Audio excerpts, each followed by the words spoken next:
Bonjour, mademoiselle. Bonjour, madame. Le professeur est à la maison? Vous venez pour la leçon? Oui, madame. Le professeur vous attend. Asseyez-vous un instant, je vais le prévenir.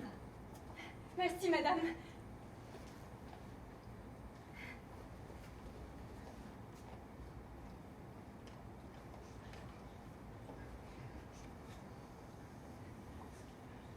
Monsieur! Descendez, s'il vous plaît. Votre élève est arrivé. Merci. Je descends. Dans 2 minutes.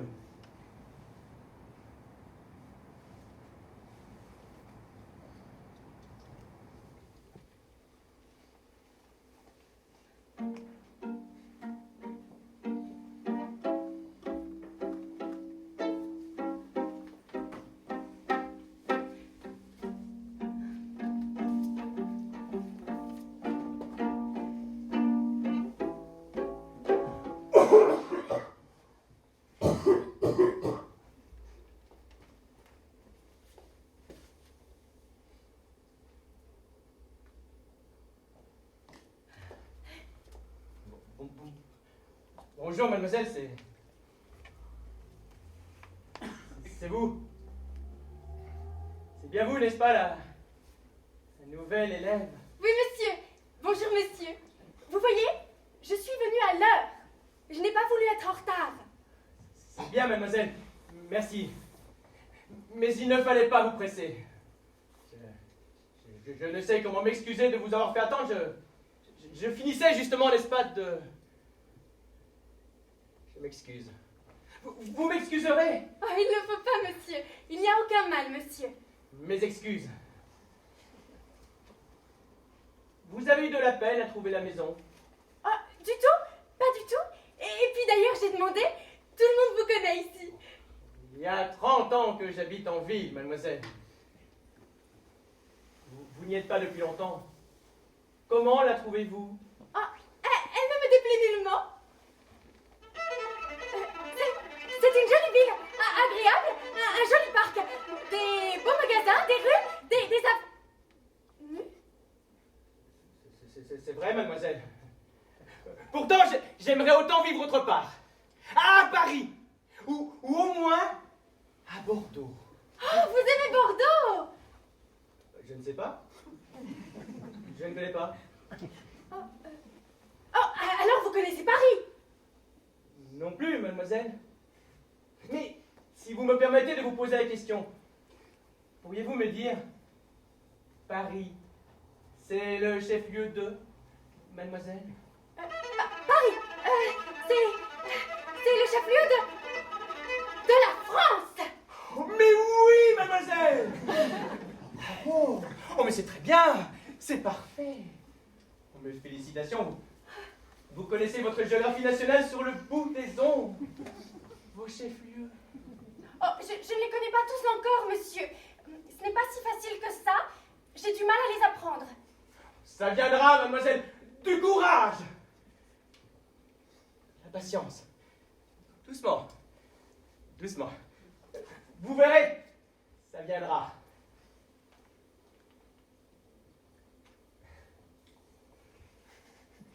Il fait beau aujourd'hui. Ou plutôt non, pas tellement. Enfin si, quand même. Il ne fait pas trop mauvais, c'est le principal. Il ne pleut pas, et il ne neige pas non plus. Ce serait bien étonnant, car nous sommes en été. Je m'excuse, mademoiselle. J'allais vous le dire. Mais vous apprendrez que l'on peut s'attendre à tout? Évidemment, monsieur. Nous ne pouvons être sûrs de rien, mademoiselle. En ce monde. Oh, la neige tombe l'hiver. L'hiver, c'est une des 4 saisons. Les 3 autres sont le printemps. Oui. Et puis l'été. Et... Ça commence comme automobile, mademoiselle. Ah oui, l'automne.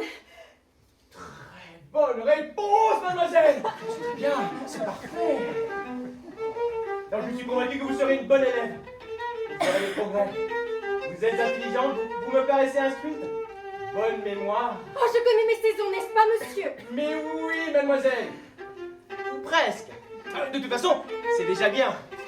Vous finirez par les connaître, toute votre saison, les yeux fermés, comme moi. C'est difficile.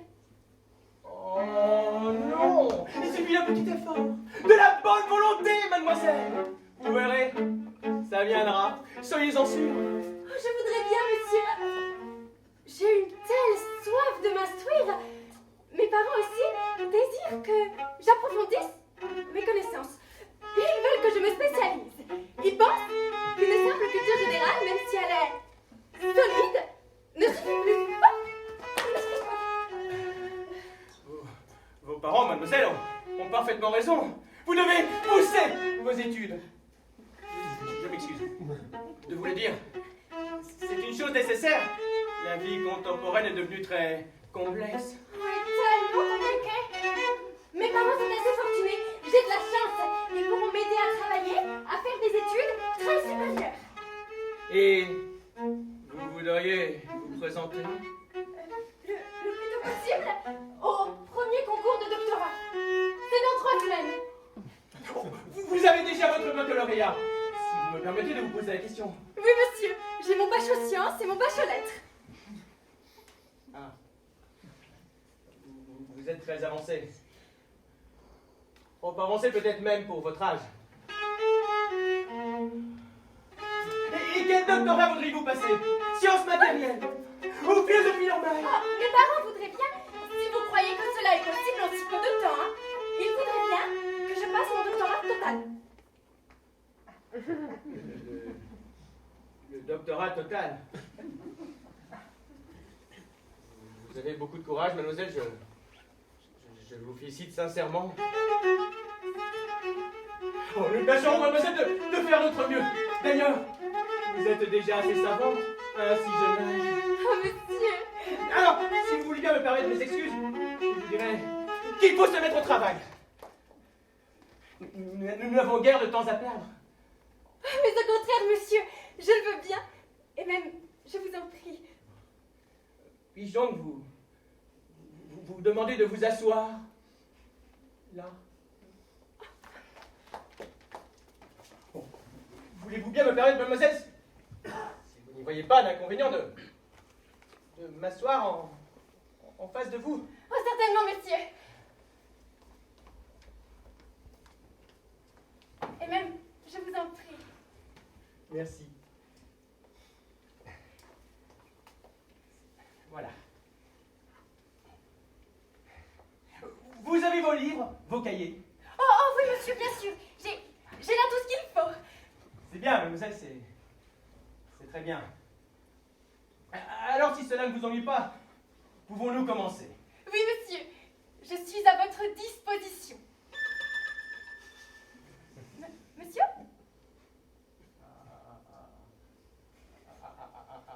À ma disposition? Mais c'est moi, mademoiselle, qui suis à votre disposition. Je ne suis que votre serviteur. Oh, monsieur. Alors, si vous le voulez bien, je commencerai par faire un examen sommaire de vos connaissances, passées et présentes, afin de pouvoir en dégager la voie future. Bon. Où en est votre perception de la pluralité? Elle est assez vague. Confuse. Bon. Nous allons voir ça. Voyons, mademoiselle, voulez-vous que nous fassions un peu d'arithmétique? Oh oui, monsieur, bien sûr. Je ne demande que ça. C'est une science assez nouvelle. Une science moderne. À proprement parler, c'est plutôt une méthode qu'une science. C'est aussi une thérapeutique. Marie, est-ce que vous avez fini? Oui, monsieur, j'ai trouvé l'assiette. Je m'en vais. Eh bien, dépêchez-vous. Allez à votre cuisine, allez, allez. Oui, monsieur, j'y vais. Excusez-moi, monsieur.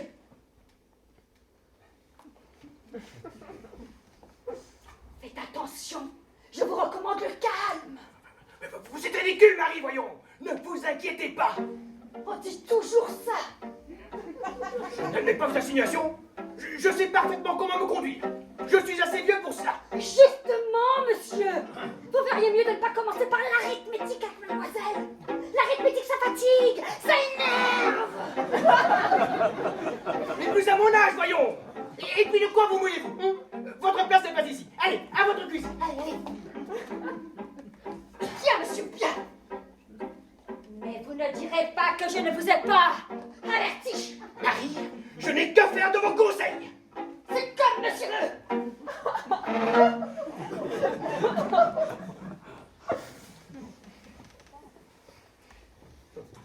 Excusez-moi, mademoiselle, pour cette sotte interruption. Excusez cette femme, elle a toujours peur que je me fatigue. Elle craint pour ma santé. Oh, c'est tout excusé, monsieur. Ça prouve qu'elle vous aime bien. C'est rare, les bons domestiques. Mais elle exagère, ça me paraît stupide.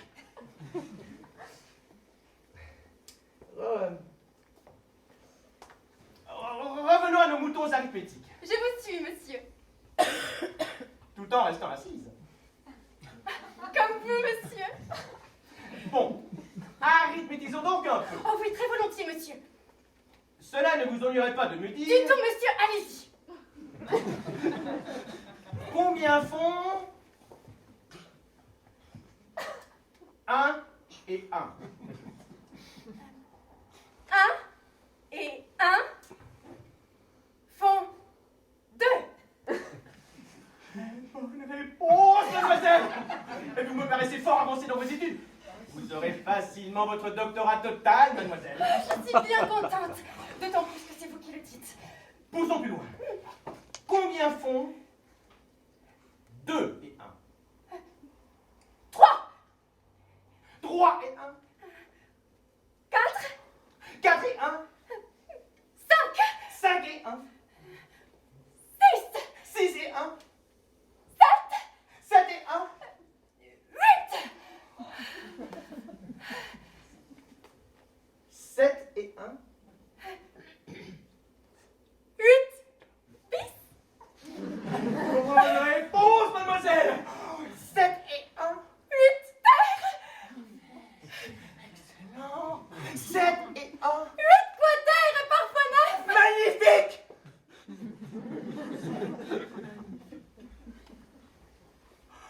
Oh, vous êtes exquise. Oh, pas la peine de continuer, mademoiselle. Pour l'addition, vous êtes magistrat. Voyons maintenant la soustraction. Dites-moi, seulement si vous n'êtes pas épuisé, combien font 4 moins 3? 4 moins 3. 4 moins 3. Oui, je veux dire retirer 3 de 4. Ça fait 7. Je m'excuse d'être obligé de vous contredire, mademoiselle, mais 4 moins 3 ne font pas 7. Vous confondez. 4 plus 3 font 7. 4 moins 3 ne font pas 7. Il ne s'agit plus d'additionner, il faut soustraire maintenant. Oui. Oui. 4 moins 3 font combien? Combien? 4. Non, mademoiselle, ce n'est pas ça. 3 alors. Non plus, mademoiselle. Pardon, je dois le dire. Ça ne fait pas ça. Mes excuses. 4 moins 3. 4 moins 3. 4 moins 3. Ça ne fait tout de même pas 10. Oh, certainement pas, mademoiselle. Mais il ne s'agit pas de deviner. Il faut raisonner. Tâchons de le déduire ensemble. Voulez-vous compter? Oui, monsieur. 1, 2 et... Vous savez bien compter. Jusqu'à combien savez-vous compter? Je puis compter à l'infini. pas possible, mademoiselle. Oh, alors mettons jusqu'à 16. Cela suffit. Il faut savoir se limiter. Alors, tournez donc, je vous prie, s'il vous plaît. 1, 2. Et puis, après 2, il y a 3, 4. Arrêtez-vous, mademoiselle. Quel nombre est le plus grand? 3 ou 4? 3 ou 4. Quel est le plus grand?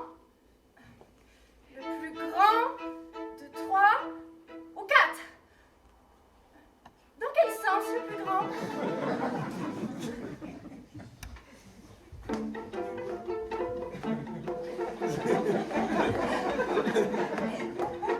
Et il y a des nombres plus petits et d'autres plus grands.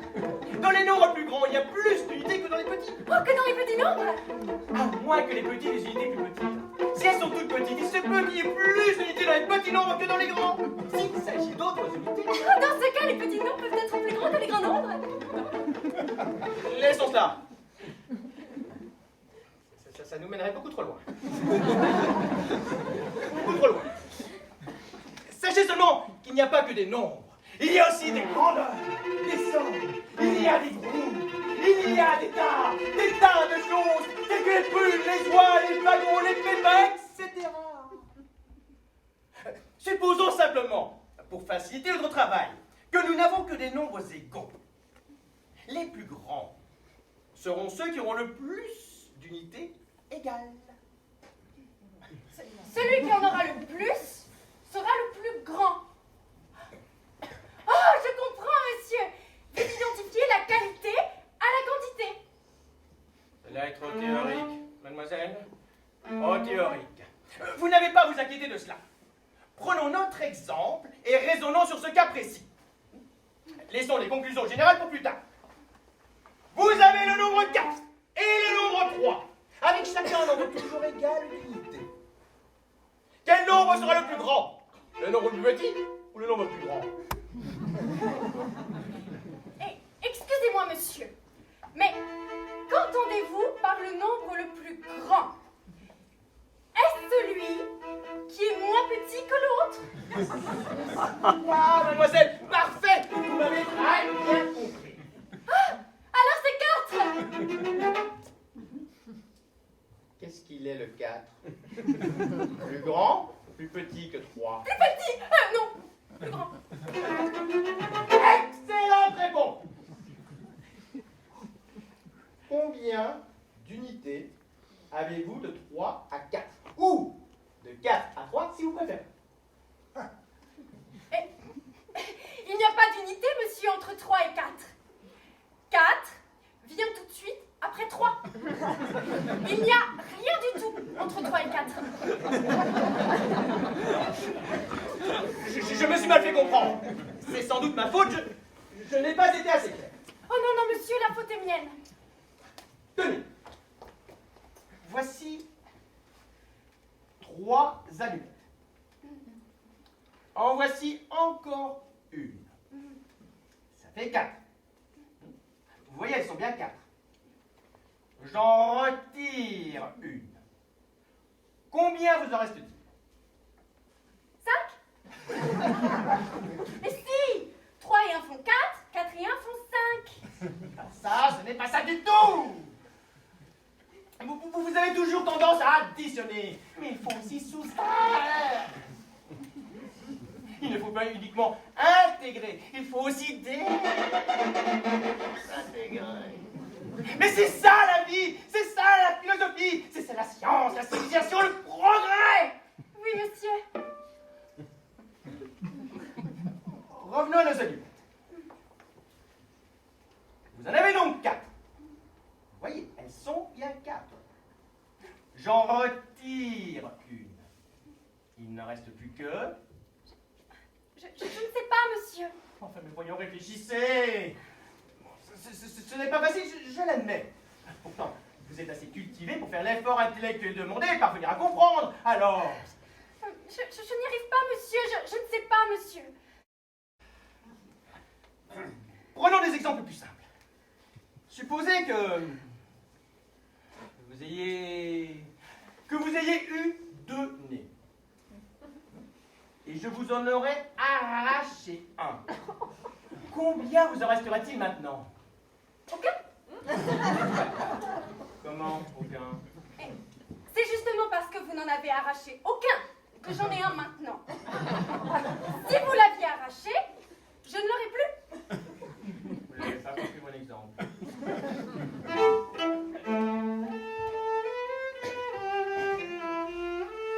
Supposez que vous n'ayez eu qu'une seule oreille.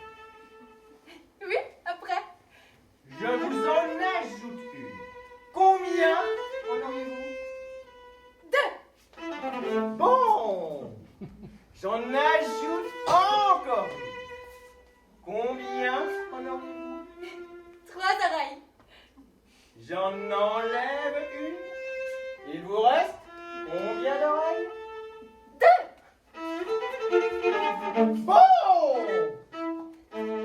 J'en enlève encore une. Combien vous en reste-t-il? 2. Non. Vous en avez 2. J'en prends une. J'en mange une. Combien vous en reste-t-il? 2. J'en mange une. Une. 2. Une. Et 2. Une. Non, non, ce n'est pas ça. L'exemple n'est pas très convaincant.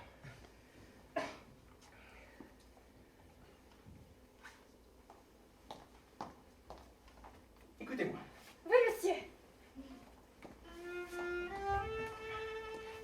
Vous avez...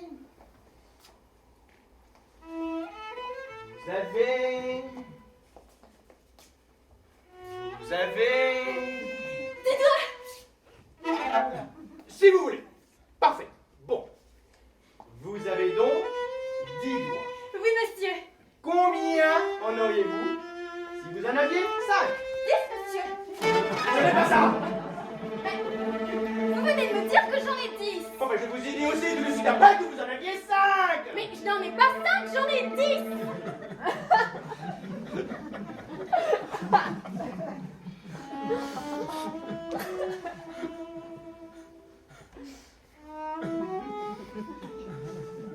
Limitons-nous au nombre de 1 à 5 pour la soustraction. Vous allez voir, mademoiselle, je vais vous faire comprendre.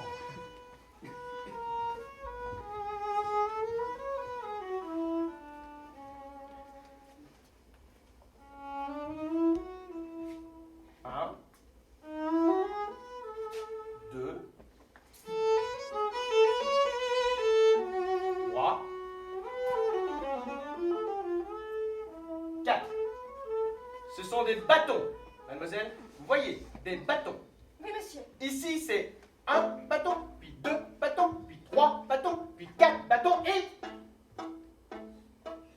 5 bâtons. 1 bâton, 2 bâtons, 3 bâtons, 4 et 5 bâtons. Ce sont des nombres. Quand on compte des bâtons, mademoiselle, chaque bâton est une unité. Mademoiselle, qu'est-ce que je viens de dire? Une unité, mademoiselle, qu'est-ce que je viens de dire? Ou des chiffres, ou des nombres. 1, 2, 3, 4 et 5. Ce sont des éléments de la numération. Oui, monsieur, des éléments qui sont aussi des bâtons, des unités, des chiffres et des nombres. À la fois. C'est-à-dire, en définitive, toute l'arithmétique elle-même est là. Oui, monsieur. Bien, monsieur. Merci, monsieur. Alors, comptez donc, je vous prie, en vous servant de ces éléments. Additionnez et soustrayez. Les bâtons sont bien des nombres et les chiffres des unités? Si l'on peut dire. Et alors? On peut soustraire 2 unités de 3 unités. Mais peut-on soustraire 2, 2, 2, 3, 3 et 2 chiffres, 2, 4 nombres et 3 nombres d'une unité? Non, mademoiselle. Et pourquoi, monsieur? Parce que, mademoiselle. Mais parce que quoi, monsieur? Puisque les uns sont bien les autres. Il en est ainsi, mademoiselle. Ça ne s'explique pas. Ça se comprend par un raisonnement arithmétique intérieur. On là où On ne l'a pas. Tant pis. Écoutez, si vous n'arrivez pas à comprendre ces principes, ces archétypes arithmétiques, mais vous ne pourrez jamais faire correctement un travail de polytechnicien.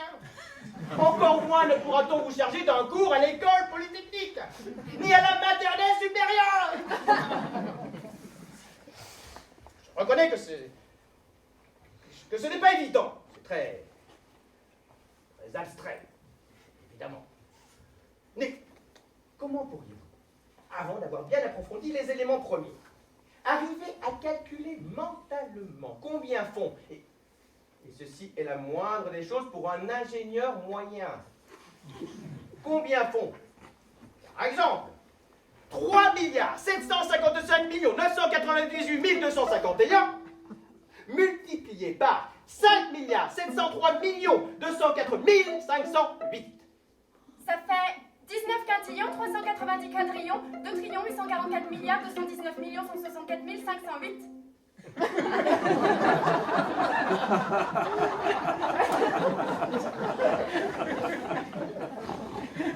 Non, je ne pense pas. Le produit doit être 19 quintillons, 390 quadrillions, 2 trillions, 844 milliards, 219 millions, 164 509. Non, 508. Ah oui. Oui, vous avez raison, le produit est bien quintillon, trillion, milliard, million, 164 508. Mais comment savez-vous? Si vous ne connaissez pas les éléments premiers? C'est simple.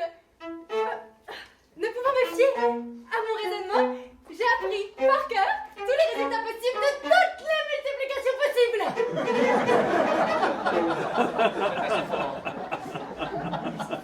Pourtant, vous me permettez de vous avouer que ça ne me satisfait pas. En mathématiques, et en arithmétique tout spécialement, ce qui compte, car en arithmétique il faut tout compter, ce qui compte, c'est de comprendre. C'est par un raisonnement mathématique inductif et déductif à la fois que vous auriez dû trouver ce résultat, ainsi que tout autre résultat. Les mathématiques sont les ennemis acharnés de la mémoire, excellente par ailleurs, mais néfastes, arithmétiquement parlant. Je ne suis donc pas content, ça ne va donc pas, mais alors pas du tout. Non, monsieur. Laissons cela pour le moment. Et passons à un autre genre d'exercice. Ah oui, monsieur. Monsieur.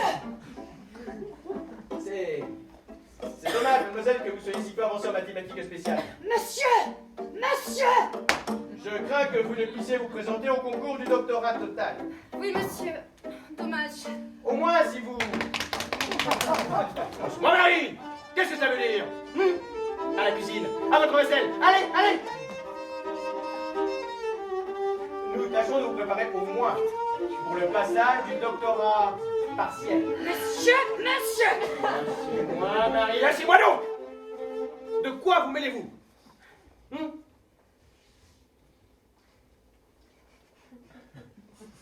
dois donc vous enseigner, si vous tenez vraiment à vous présenter au doctorat partiel, Oui, monsieur. les éléments de la philologie linguistique et comparée. Ah non, monsieur, non! Il ne faut pas! Marie, vous exagérez. Mais monsieur, surtout pas la philologie! La philologie mène au pire! Au pire? Oh, voilà une histoire. C'est trop fort. Sortez! Bien, monsieur, bien! Mais vous ne direz pas que je ne vous ai pas averti! La philologie mène au pire! Je suis majeur. Marie, Oui, monsieur. C'est comme vous voudrez!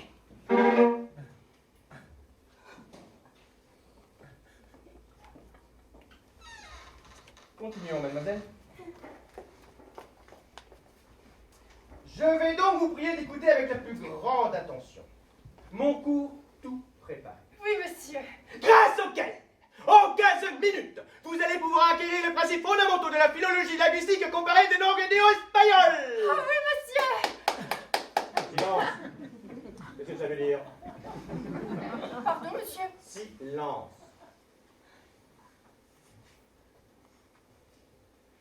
Ainsi donc, mademoiselle, l'espagnol. Eh bien, la langue apprenez toutes les langues néo-espagnoles, donc le latin, le français, l'italien, le portugais, le sarde, sardinabal, l'espagnol, le néo-espagnol. Ainsi que, pour certains de ces aspects, le turc.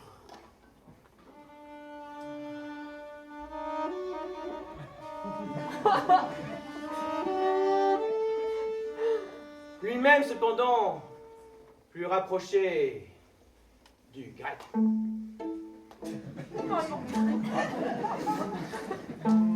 Ce qui est tout à fait normal, puisque la Turquie est voisine de la Grèce, et la Grèce plus proche de la Turquie que vous, c'est moi. Ceci n'est qu'une illustration de plus d'une loi fondamentale très importante, selon laquelle philologie et géographie sont sœurs jumelles.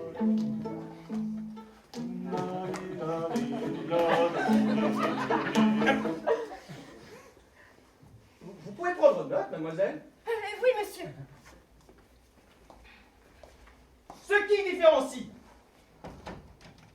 les langues néo-espagnoles entre elles et leurs idiomes des autres groupes linguistiques, tels que les groupes de langues autrichiennes et néo-autrichiennes ou habsbourgiques, aussi bien encore que des groupes espérantistes, helvétiques, monégasques, suisses, andoriens, basques, pelotes, aussi bien encore que des groupes de langues diplomatiques et techniques. Ce qui les distingue, dis-je, c'est leur extraordinaire ressemblance, qui fait qu'on a bien du mal à les distinguer l'une de l'autre. Je parle des langues néo-espagnoles entre elles, que l'on arrive cependant à distinguer, grâce au maintien de leur caractère distinctif, preuve absolument indiscutable de leur extraordinaire ressemblance, qui rend indiscutable leur communauté d'origine, et qui, en même temps, les différencie profondément par le maintien des traits distinctifs dont je viens de parler. Ah oui, monsieur. Mais ne nous attardons pas dans les généralités. Oh, monsieur. Cela a l'air de vous intéresser, mademoiselle. Tant mieux. Tant mieux. Oh oui, monsieur. Ne vous inquiétez pas, mademoiselle, nous y reviendrons plus tard. À moins que ce ne soit plus du tout.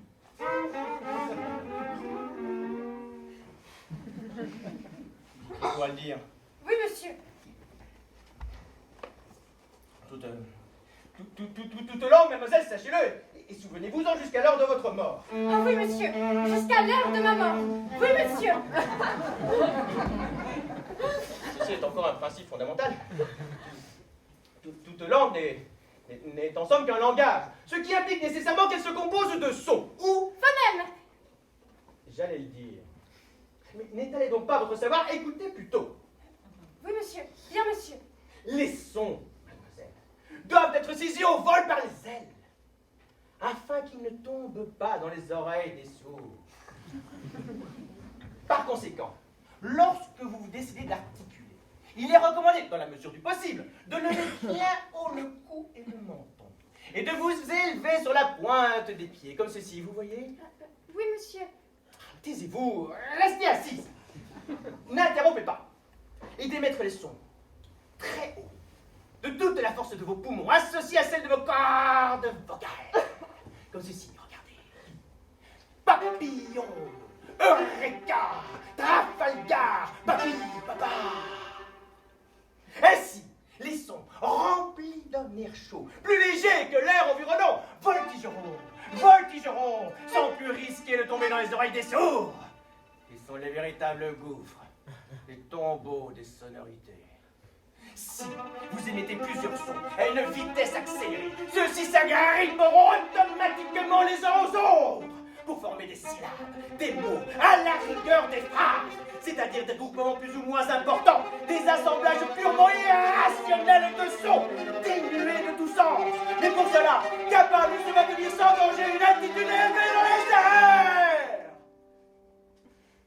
Seuls tombent les mots chargés de signification, alourdis par leur sens, qui finissent toujours par succomber, s'écrouler. Dans les oreilles des sourds. C'est ça, mais n'interrompez pas. Et dans la pire confusion, ou par crever comme des ballons.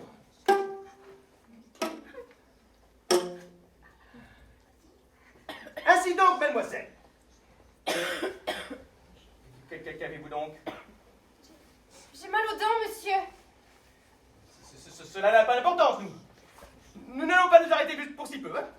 Continuons. Oui, monsieur. J'attire au passage votre attention sur les consonnes qui changent de nature en liaison. Les F deviennent, dans ce cas, des V. Les D, des T. Les je, des que, et vice-versa. Comme dans les exemples que je vous signale. 3 heures. Les enfants. Le coq au vin. L'âge nouveau. Voici la nuit. J'ai mal aux dents. Continuons. Oui. Résumé. Pour apprendre à prononcer, il faut des années, des années. Mais grâce à la science, nous pouvons y arriver en quelques minutes. Pour faire donc sortir les sons, les mots et tout ce que vous voudrez, sachez qu'il faut chasser impitoyablement l'air des poumons. Puis, le faire délicatement passer en les effleurant sur les cordes vocales. Puis soudain, comme des harpes ou des feuillages sous le vent, frémir, vivre, au graseille, au choix, au ce froid, au siffle, mettant tout en mouvement, luette, langue, palais, dents, J'ai mal aux dents. lèvres. Finalement, les mots sortent par le nez, la bouche, les oreilles, les pores, entraînant avec eux tous les organes que l'on vient de nommer, déracinés dans un envol puissant, majestueux, qui n'est autre que ce que l'on appelle improprement la voix, se modulant en chant, se transformant en un terrible orage symphonique, avec tout un cortège, des gerbes de fleurs les plus variées, d'artifices sonores, labiales, d'entales palatales, tantôt caressants, tantôt amers ou violents. J'ai mal aux dents. Continuons. Quant aux langues néo-espagnoles entre elles sont des parentes si rapprochées les unes des autres qu'on peut les considérer comme de véritables cousines germaines. Elles ont d'ailleurs la même mère, l'espagnol, avec un E muet. C'est pourquoi il est si difficile de les distinguer l'une de l'autre. C'est pourquoi il est si utile de bien prononcer, d'éviter les défauts de prononciation. La prononciation à elle seule vaut tout un langage. Une mauvaise prononciation peut vous jouer des tours.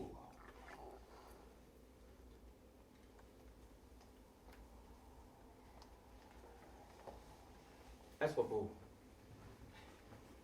permettez-moi de vous faire part entre parenthèses d'un petit souvenir personnel.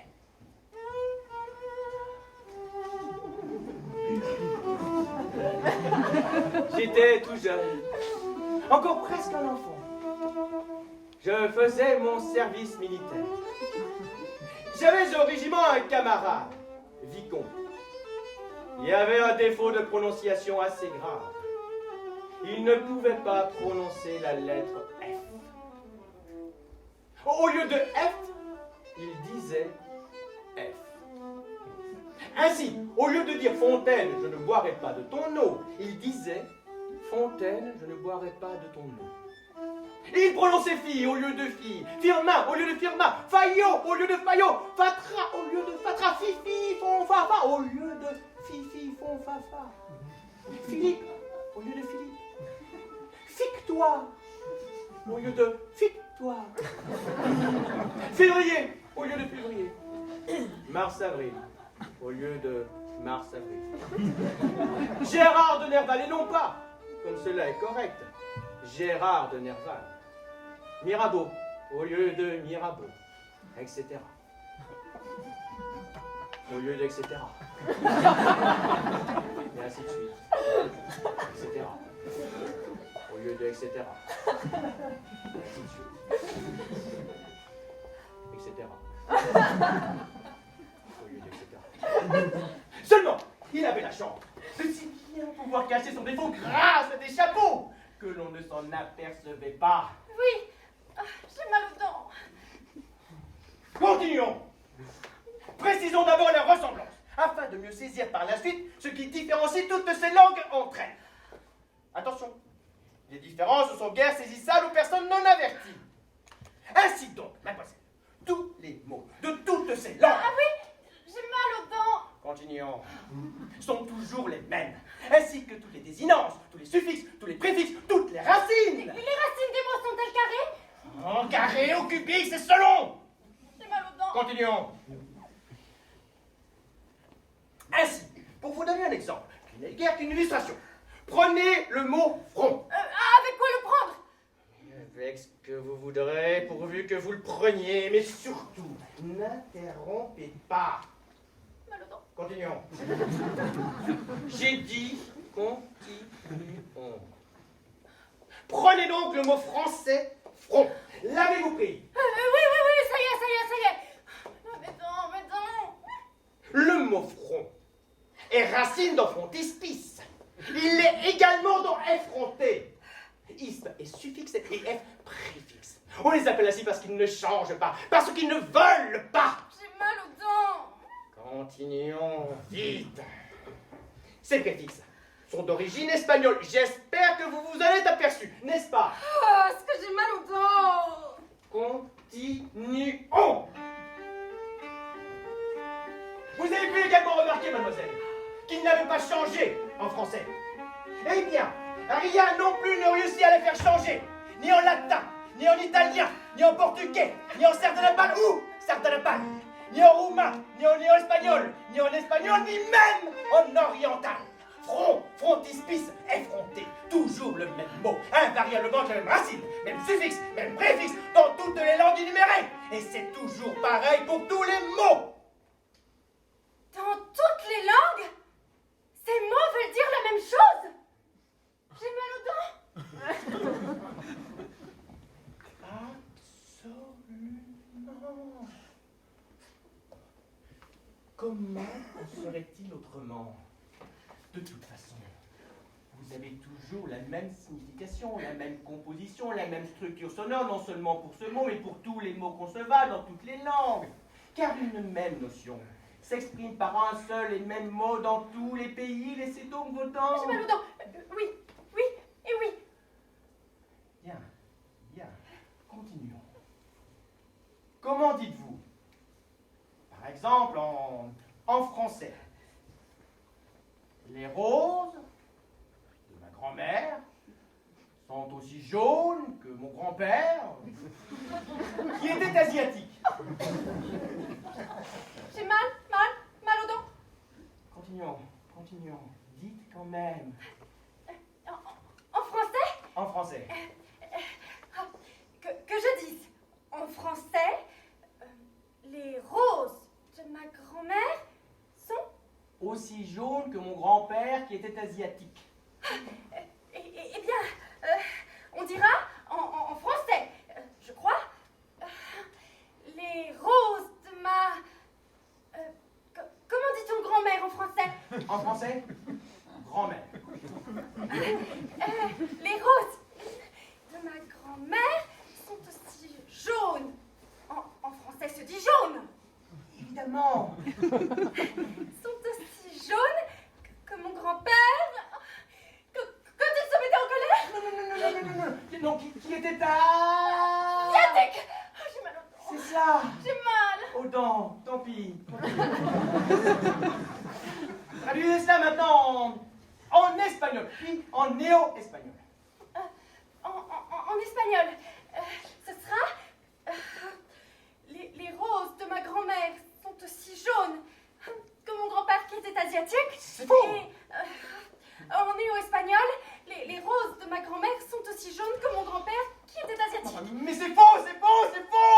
Vous avez fait l'inverse. Vous avez pris l'espagnol pour du néo-espagnol et le néo-espagnol pour de l'espagnol. Ah non, c'est le contraire. J'ai mal aux dents, vous embrouillez. Ah mais c'est vous qui m'embrouillez. Écoutez et prenez note. Je vous dirai la phrase en espagnol, puis en néo-espagnol, et enfin en latin. Vous répéterez après moi. Attention, car les ressemblances sont grandes. Ce sont des ressemblances identiques. Écoutez, suivez bien. J'ai mal. Aux dents. Oh, continuons. Oh.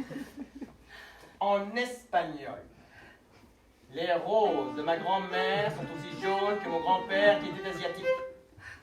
En latin, les roses de ma grand-mère sont aussi jaunes que mon grand-père qui était asiatique. Saisissez-vous la différence? Traduisez cela maintenant en roumain. Comment dit-on rose en roumain? Mais rose, voyons! Ah bon? Ce n'est pas rose? Mais non, non, non, puisque rose est la traduction orientale du mot français rose. En latin, rose. En espagnol, rose. En sardanapale, rose. Vous saisissez en portugais, rose. Excusez-moi, monsieur, mais oh, ce que j'ai mal aux dents. Je ne sais pas la différence.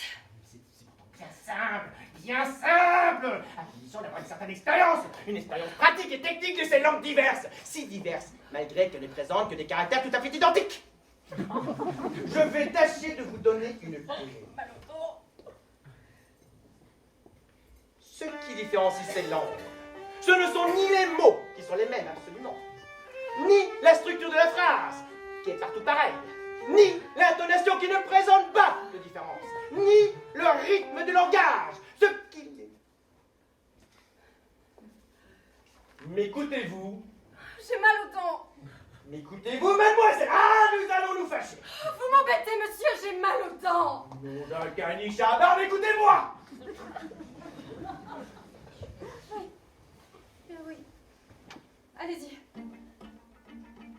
Ce qui les différencie les unes des autres, d'une part, et de l'espagnol avec un E muet leur mère, d'autre part, c'est quoi? C'est une chose ineffable, un ineffable, que l'on n'arrive à percevoir qu'au bout de très longtemps, avec beaucoup de peine et après une très longue expérience. Oui, mademoiselle, on ne peut vous donner aucune règle. Il faut avoir du flair et puis c'est tout. Mais pour en avoir, il faut étudier, étudier et encore étudier. Il y a tout de même quelques cas précis où les mots d'une langue à l'autre sont différents. Mais on ne peut baser notre savoir là-dessus, car ces cas sont pour ainsi dire exceptionnels. Ah oui? Oh monsieur, j'ai mal aux dents. N'interrompez pas. Ne me mettez pas en colère, je ne répondrai plus de moi. Je disais donc. Ah oui, les cas exceptionnels, dits de distinction facile, ou de distinction aisée, ou commode si vous aimez mieux. Je répète si vous aimez, car je constate que vous ne m'écoutez plus. Pardon.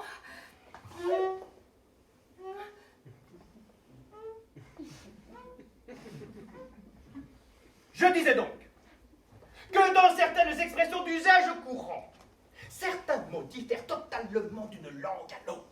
Si bien que dans ce cas, la langue utilisée est sensiblement plus facile à identifier. Je vous donne un exemple. L'expression néo-espagnole célèbre à Madrid. Ma patrie est la néo-Espagne. Devient en italien. Ma patrie est... La néo-Espagne. À l'Italie. Dites-moi donc alors, mais par simple déduction, comment dites-vous Italie en français? J'ai mal aux dents. Bien simple. Pour le mot Italie en français, nous avons le mot France, qui en est la traduction exacte. Ma patrie est la France. Et France en oriental, Orient. Ma patrie est l'Orient. Et Orient en portugais, Portugal. L'expression orientale, ma patrie est l'Orient, se traduit donc de cette manière en portugais. Ma patrie est le Portugal, et ainsi de suite. Oh, ça va. J'ai mal. Tant, mais je vais les arracher, moi, vos dents.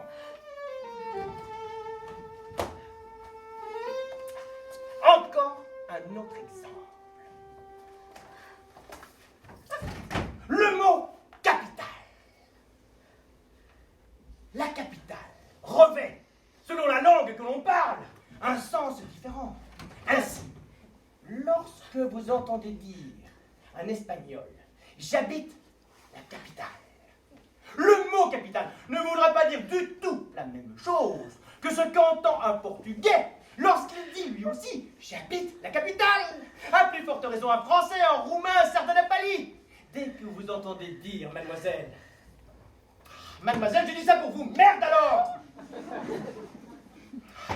Dès que vous entendez dire « J'habite la capitale », vous saurez immédiatement et facilement si c'est de l'espagnol ou de l'espagnol, du néo-espagnol, du français, du roumain, du sardanapali, du latin, car il suffit de deviner quelle est la métropole à laquelle pense celui qui prononce la phrase au moment même où il la prononce.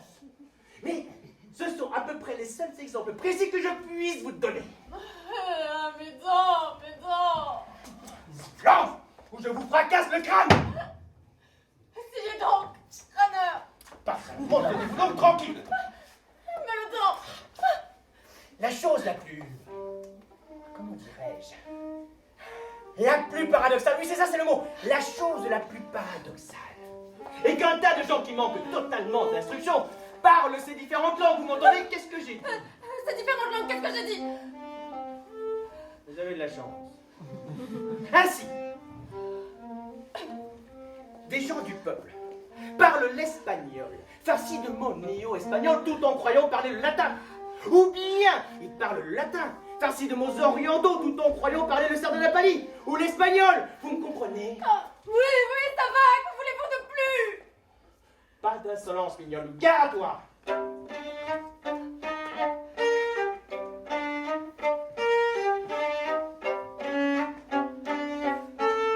Le comble, mademoiselle, c'est que certains, en un français qui suppose espagnol, disent « je souffre de mes deux voix à la fois » en s'adressant à un français qui ne sait pas un mot d'espagnol.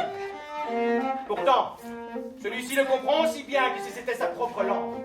D'ailleurs, il croit que c'est sa propre langue. Et le français répond à notre français, moi aussi, monsieur, je souffre de mes voix.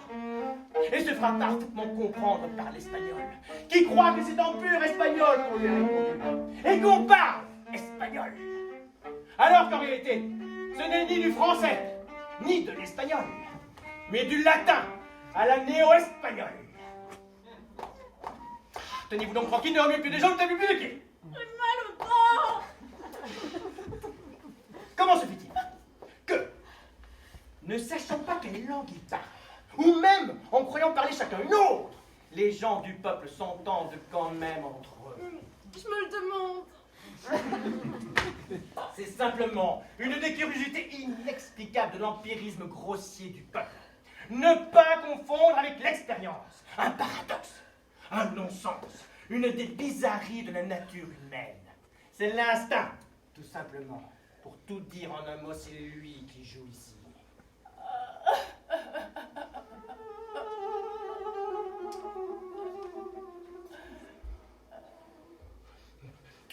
Mais au lieu de regarder voler les mouches tandis que je me donne tout ce mal, vous feriez mieux d'être plus attentive. Ce n'est pas moi qui me présente au doctorat partiel. Je l'ai déjà eu, moi, il y a longtemps, y compris mon doctorat total et mon diplôme supra total. Mais ne comprenez-vous donc pas que je veux votre bien? Mal au corps. Mal élevé. Pas comme ça, pas comme ça, pas comme ça. Je vous écoute. Ah! Je vous ai dit que pour apprendre à parler ces différentes langues, il n'y avait rien de mieux que la pratique. Procédons par ordre. Je vais essayer de vous apprendre toutes les traductions possibles du mot couteau. C'est comme vous voulez. Après tout. Marie! Marie! Marie! Oh, ne viens pas! Marie! Mais qu'est-ce que ça veut dire? Marie! Mais pourquoi ne venez-vous donc pas? Quand je vous dis de venir, il faut venir! C'est moi qui commande, vous m'entendez? Elle ne comprend rien, celle-là. Elle ne comprend pas. Ne vous mettez pas dans cet état, monsieur, car à la fin, ça vous mènera loin tout ça. Je saurai m'arrêter à temps. Politique toujours. Je voudrais bien voir ça. Mal au dos. Voyez, ça commence. C'est le symptôme. Mais quel symptôme? Expliquez-vous, que voulez-vous dire? Oui, que voulez-vous dire? J'ai mal au dos. Gros symptôme. Le Sottise. Ah, mais ne partez pas comme ça! Je vous appelais pour que vous alliez me chercher les couteaux espagnols. Néo-espagnol, latin, roumain, portugais, sardanapalais, espagnol. Ne comptez pas sur moi.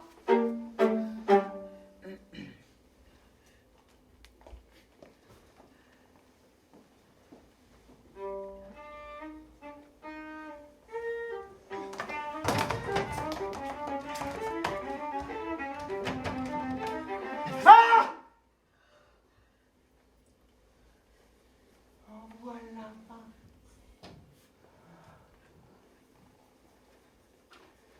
C'est dommage, mademoiselle, qu'il n'y ait que celui-là, mais nous tâcherons de nous en servir pour toutes les langues. Il suffira que vous prononciez le mot couteau en regardant l'objet de très près fixement et vous imaginant qu'il est de la langue que vous dites. J'ai mal au dos. Alors vite, répétez, regardez, dites coup comme couteau, comme dos. Et regardez, fixez bien. C'est du quoi ça? Du français, de l'italien, de l'espagnol? Ah mais ça n'a plus d'importance, ça ne vous regarde pas. Répétez, dites couteau, regardez. Non! Encore, regardez. Non, c'est à l'heure et puis j'en ai assez, j'ai mal au dos, j'ai mal aux pieds, j'ai mal à la tête! Couteau, regardez. Couteau, regardez. Non! J'ai mal aux oreilles aussi! Vous avez une voix! Oh, qu'elle est stridente! Dites couteau. Couteau. Non! J'ai mal aux oreilles, j'ai mal partout! Mais je vais les arracher, moi, tes oreilles, ma mignonne. Comme ça, elles ne te feront plus mal du tout. C'est vous qui me faites mal! Dites, regardez, répétez, dites couteau. Ah, si vous étiez... Couteau! C'est du néo-espagnol? Oui, si on veut du néo-espagnol. Dépêchez-vous, vite, on n'a pas le temps. Et puis, qu'est-ce que c'est que cette question inutile, hein? Qu'est-ce que vous vous permettez? Dites couteau. Couteau. Couteau. J'ai mal! Ma tête! Couteau. Mes yeux! Ma gorge! Le couteau! Mes épaules! Mes seins! Mes hanches! Couteau! Mes cuisses! Attention, prononcez bien. Couteau. Couteau. Couteau.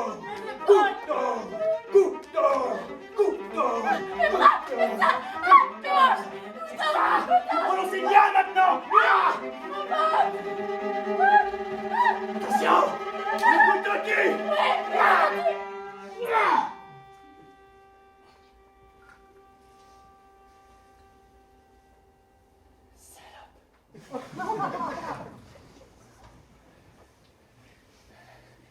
C'est bien fait.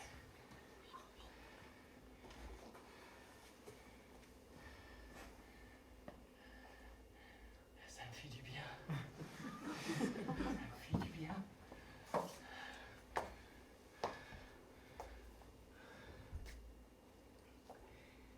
Qu'est-ce qui m'arrive?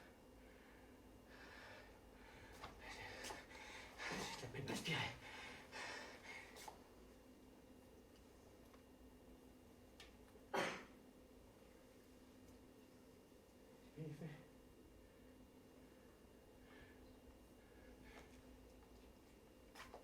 Qu'est-ce qui va se passer maintenant? Qu'est-ce qui va m'arriver?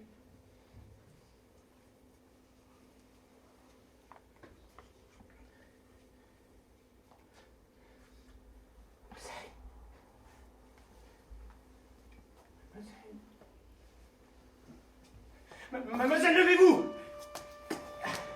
Vous pouvez partir! La leçon est finie! Vous payerez une autre fois?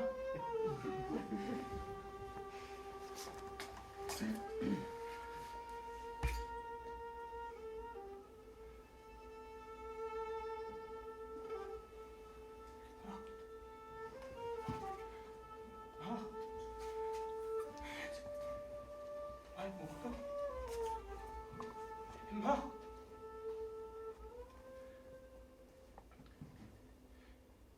C'est terrible. Marie! Marie, venez vite! Ah, non!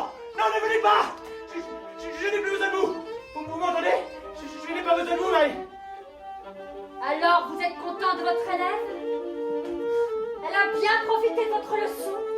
Oui. La leçon est finie, mais... Elle est encore là.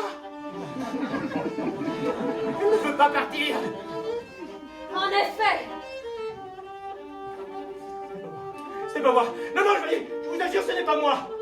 Et qui donc? Qui donc alors moi? Je sais pas. Peut-être. Ou le chat? C'est possible. Je sais pas. Et c'est la 40e fois aujourd'hui. Et tous les jours, c'est la même chose. Tous les jours. Mais vous n'avez pas honte? À votre âge, vous allez vous rendre malade. Il vous restera plus d'élèves et ça sera bien fait. C'est pas ma faute. Elle ne voulait pas apprendre. C'était une mauvaise élève, elle était désobéissante, elle ne voulait pas apprendre. Menteur. Ça ne vous regarde pas.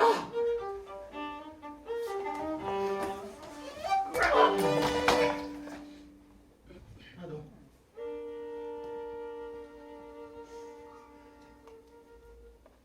Petit assassin. Salaud. Petit dégoûtant. Vous vouliez me faire ça à moi? Mais je ne suis pas une de vos élèves, moi.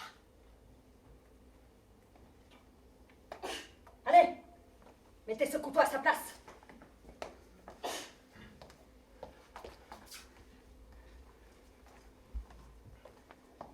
Et je vous avais bien averti pourtant tout à l'heure encore. L'arithmétique mène à la philologie mène au crime. Vous aviez dit ou pire? C'est pareil, hein. Eh ben, j'avais pas compris. Je croyais que Pire c'était une ville. Imaginez que la philologie menait à la ville de Pire.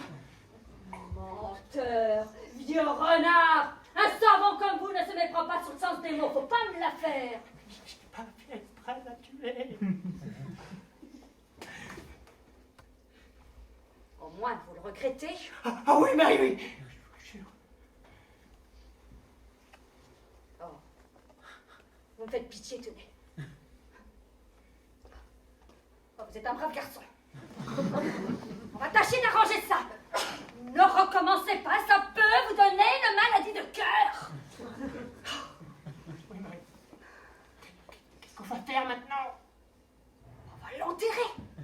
En même temps que les 39 autres. On fera 40 cercueils. Et on va appeler les pompes funèbres. Et mon amoureux, le curé Auguste. Et on commandera des couronnes. Oui, Marie. Merci bien. En fait, ce n'est même pas la peine d'appeler Auguste, puisque vous êtes vous-même un peu curé à vos heures, si on en croit la rumeur.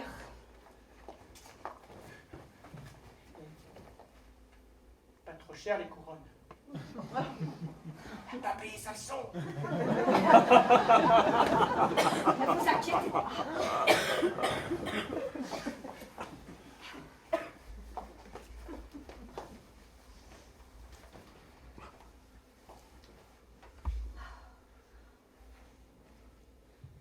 Couvrez-la, elle est indécente.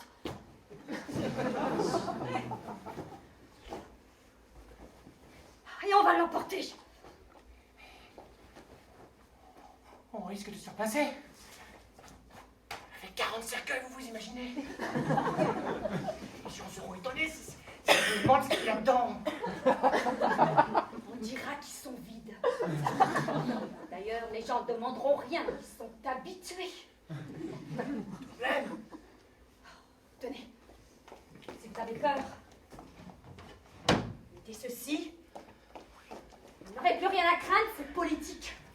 Oui, Marie, mais merci. Comme ça, je suis tranquille. Vous êtes une bonne fille, Marie. Bien dévouée. Ça va, allez. C'est bon? Ah, attention.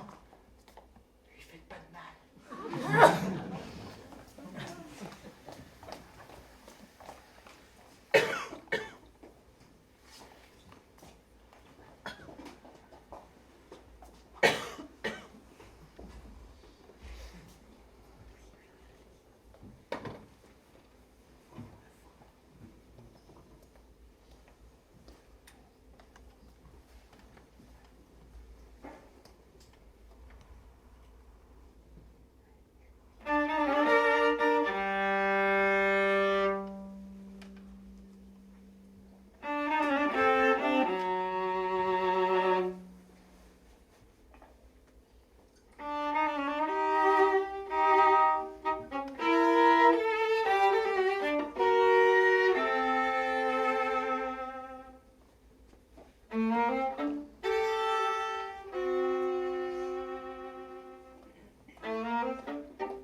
bien pressée, celle-là. Patience!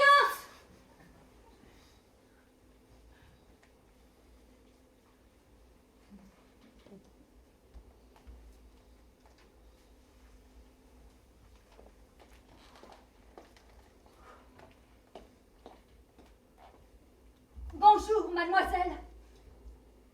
Vous êtes la nouvelle élève. Vous venez pour la leçon.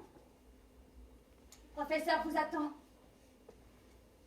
Il descend tout de suite. Entrez donc.